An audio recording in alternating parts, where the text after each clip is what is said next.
রাজনীতি নিজের খাতে বইছে।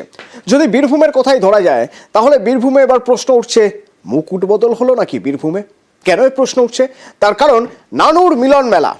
সেই নানুর মিলন মেলায় মুকুট, রূপোর মুকুট, যে রূপোর মুকুট এই কিছুদিন আগে পর্যন্ত, অর্থাৎ অনুব্রত মণ্ডলের জেলে যাওয়ার আগে পর্যন্ত যা দেওয়া হতো, অনুব্রত মণ্ডলকে 5 কেজি রূপোর মুকুট উপহার দেওয়া হতো। এদিন দেখা গেল নানুর মিলন মেলায় কাজল শেখকে 5 কেজি রূপোর মুকুট উপহার দেওয়া হলো। মেলা চালু হলো। এবারের মেলায় জেলের বাইরে থাকলেও কেষ্টমণ্ডলের দেখা মিলছে না।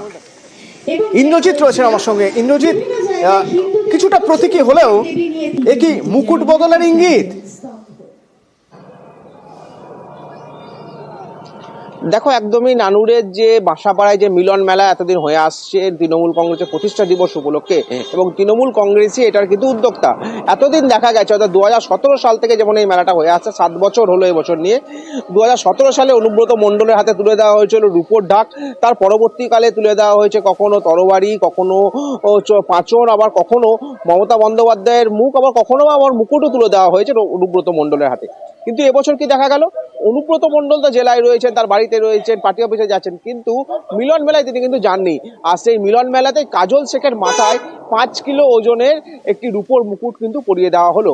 যদিও যারা মেলা উদ্যোক্তা, অর্থাৎ বাসাপাড়া বা থুপসরা তৃণমূল কংগ্রেস, তারা জানাচ্ছে যে এই এলাকা থেকেই বীরভূম জেলা পরিষদে গেছেন কাজল শেখ, আর তার জন্যই তাকে 5 কিলো ওজনের রূপোর মুকুট পরিয়ে তাকে সম্বর্ধনা জানানো হয়েছে, এবং এলাকার মানুষজন তাকে ভালোবাসেন বলেই কিন্তু এই মুকুট দিয়েছে।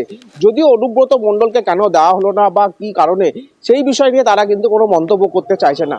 অন্যদিকে অনুব্রত মণ্ডল বা তার পন্থী যে সমস্ত নেতারা রয়েছে, তারাও কিন্তু এই বিষয়ে কোনো মন্তব্য করতে চাইছেন না যে বীরভূমে কি তাহলে রাজনৈতিক কোনো পরিবর্তন ঘটতে চলেছে, অর্থাৎ মুকুট পরিবর্তনের মাধ্যমেই কি রাজনৈতিক কোনো পরিবর্তন ঘটতে চলেছে। তারও একটা ইঙ্গিত স্পষ্ট হচ্ছে কি, প্রতীকী মুকুটেই কোথাও ইঙ্গিত স্পষ্ট হচ্ছে, এই প্রশ্ন উঠছে।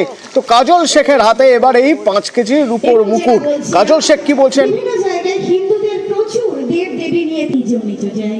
আজকে অনুব্রত মণ্ডলকে আমন্ত্রণ জানিয়েছিলেন এবং এলেন না, আপনি মুকুট পরলেন, কেমন?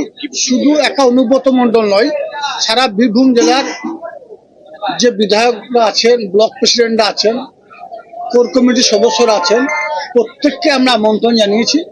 কিন্তু যেহেতু সকলে নিজের নিজের এরিয়া নিয়ে ব্যস্ত আছে, তাই আসতে পারেননি। কিন্তু হয়তো আজকে বিকাল বা কাল থেকে সবাই আসা শুরু করে। সবাইকে আমন্ত্রণ জানানো হয়েছে মুকুট কাজল শেখের হাতে। তো এই যে মুকুটের ছবি দেখছেন, এর পাশাপাশি আপনাদের একটু 2021 সালের ছবি দেখিয়ে দিই। দেখুন, এখানে কাজল শেখ, আর এই নানুর মিলন মেলায় 2021-এ বসে আছেন অনুব্রত মণ্ডল। পরিয়ে দেওয়া হচ্ছে রূপোর মুকুট।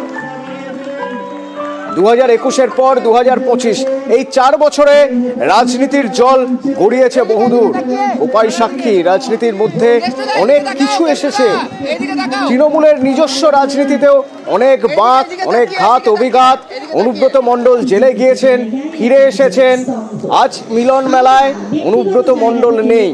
তাকে ডাকা হয়েছিল, আমন্ত্রণ জানানো হয়েছিল, জানাচ্ছেন মেলা উদ্যোক্তারা।